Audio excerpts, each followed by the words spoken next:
Alright, so I was out here testing and making passes. Car was working up good. Look how sticky the road is. Laid down a little prep just so I can just get a groove. That's how 4 Mars basically was like. And actually even better. And I poured VHT and over there was actually even better than what it is now. So you gotta think about it. A lot of cars went down, but I tried to replicate it so I don't take too much time. Just want to test the car for how it's gonna be on the race day or test day. So ran good. Busted out 135, 66 foot. Try to give it a little more. It went same, another 135, and then I turned it up a little more and it went 139. But then this happened. So pretty much I blew out about 4 idler gears. The one in the middle is still good, both sides, but these two on the outside, they're both blown out. So it is what it is. 5 gears has been giving me too many issues, so I'm gonna switch it up to a 3 gear, lay down or lay back or bottle transmission. I don't know, just something else, because this is giving me too many issues and I can't be dealing with this on a race day, or especially a testing tune day. It's gonna be very unreliable and inconvenient to be dealing with stuff like this. You want to be going rounds and having a car that's gonna run A to B, not have any issues. So I'm gonna just start switching it up and just call it a night, because it's gonna take a while to put this thing to another transmission. I gotta redo that and everything, so we'll call it a night. Now I want to address this real quick. I messed up putting the transmission together. The idler bearings did not blow up on their own or due to any mechanical failure. I had messed up and I did not add any lubrication or oil to the bearings after cleaning it from the previous issue I had when I broke the top shaft in the previous video. If you guys have not checked that out, I had put the transmission down all put together and I had stepped away, and when I came back hours later, I had forgot that I did not add any oil. So I assumed I did. I put grease that I normally put, which is a pink grease from 1UP Racing, and I put the transmission together and I threw it in the car, and I made about 4 to 5 passes until it blew up like it did in this video. So I'm not saying that the transmission sucks, it's just I've been having too many issues. This one wasn't my fault. Nothing had to do with transmission breaking. It's just obvious. If you do this to any transmission, it's gonna happen. You're gonna blow up a bearing. We are turning these cars with a lot of RPM and hitting it with everything it's got, so you gotta keep that in mind. It's not that transmission sucks, it's that the user messed up, and that's the cause of the failure of the bearings. But I wanted to address that. The transmission does not suck, so guys, do not think that the 5 gear is trash. It's a very good transmission. It pushes your motor far forward. It has mechanical leverage, and you're gonna overall see better 6 foot and mid foot times with this transmission. Keep in mind, you're gonna lose a lot of RPM due to the gear drag that it has. You're pushing 3 idler gears through a little top shaft just to get it to the diff, and then out to the axles and then to the wheels. So you have a lot of drivetrain loss right there. But you gain some to lose some. So it's kind of you got to find the happy medium to it. It will be a very good transmission if you guys want to put it in a bracket car, because you can for sure leave hard on the line and run a consistent number. That's a for sure confirmed thing that I have tried.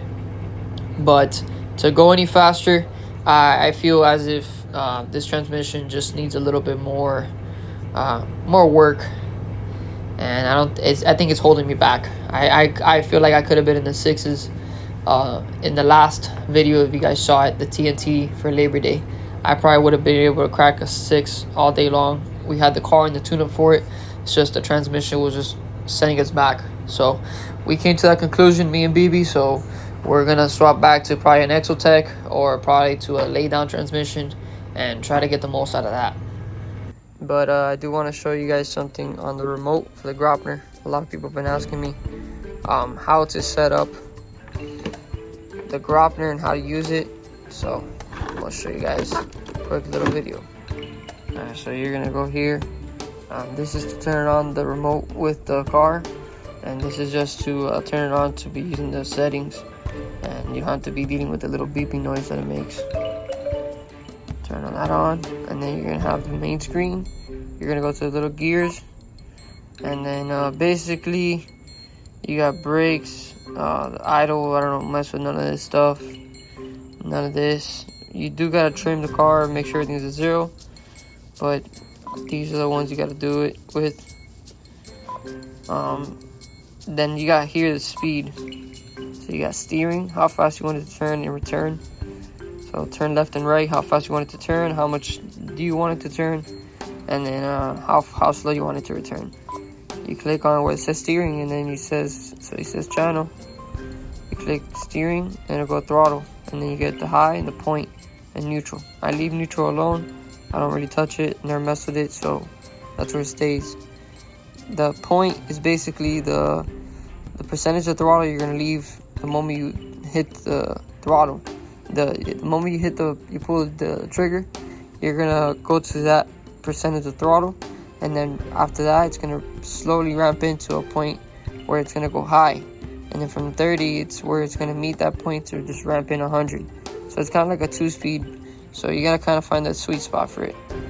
So for instance, you go to press S1, and it tells you a little screen here. So when I go to pull the trigger, you're gonna see it. Takes a while to do it.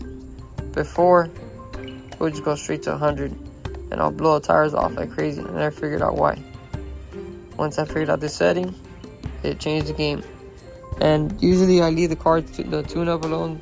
If I go to a race day or a spot where everybody's testing, I know the road's gonna be good for people making passes, leaving down prep and stuff such. So I turn on the controller, and then I pretty much just leave the tune-up alone in the car, and just try to see if it can go faster.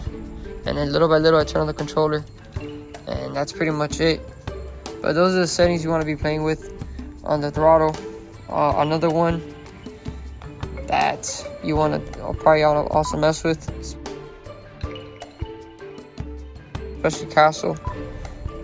You know, you can adjust how much percentage of throttle on the graph. You can go to probably 90, 85, 80.